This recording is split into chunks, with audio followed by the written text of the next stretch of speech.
First thing we need to do is remove the throttle body screw located under the ignition coil module.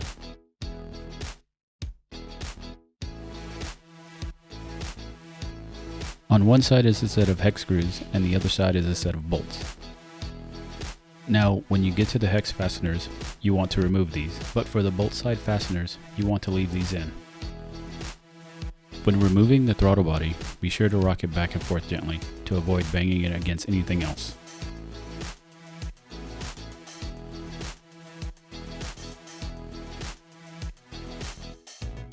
And it should come out pretty easily as it loosens.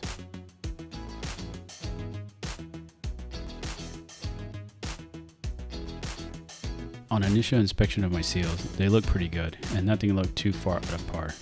So I'll have a better idea of what they look like once I remove the seals.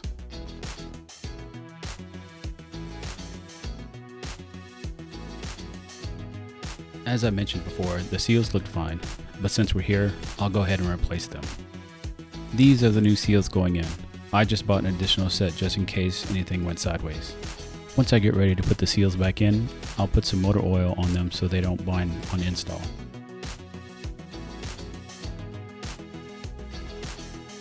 The main reason I needed to rotate my engine was because of a leak from the front cylinder rocker cover.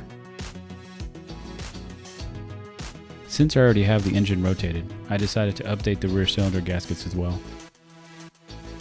Since I bought the bike used, I wasn't sure if and when the service had been done, so I decided to go ahead and get it done now while I have the engine rotated.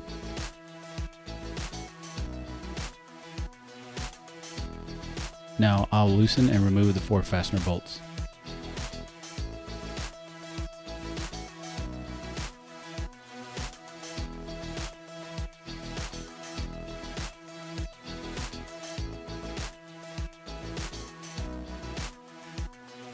This is the front cylinder without the rocker cover, and I'll also replace the inner gasket. Here you can see the gasket has torn due to improper installation or wear over time. Since California Harley did the last installation of these gaskets, I'm going to go with improper installation. And this is the inner gasket I'll be replacing as well. Overall, the gasket still looks good. Now that I have the new gaskets installed, it's time to put the rocker cover back on. When putting the cover back on, be careful not to bind the gasket.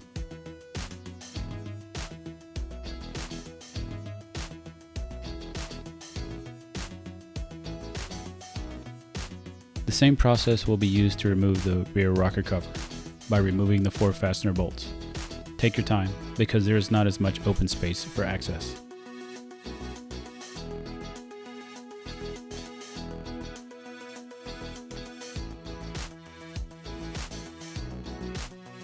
Again, since I already had the engine rotated, I decided to go ahead and replace the fuel injectors.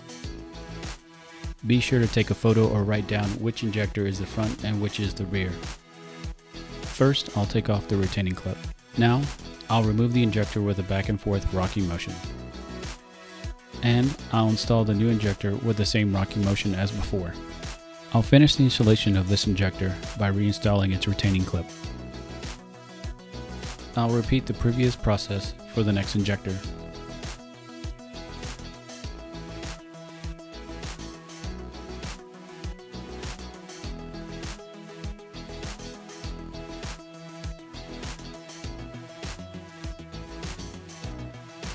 When reinstalling the injector housing back onto the throttle body has certain grooves the injector is rust flush on. You'll know you'll have correctly installed the injector housing when the injectors sit flush on these grooves. Finally, you just need to reinstall the injector housing retaining bolt to have the injectors sit properly.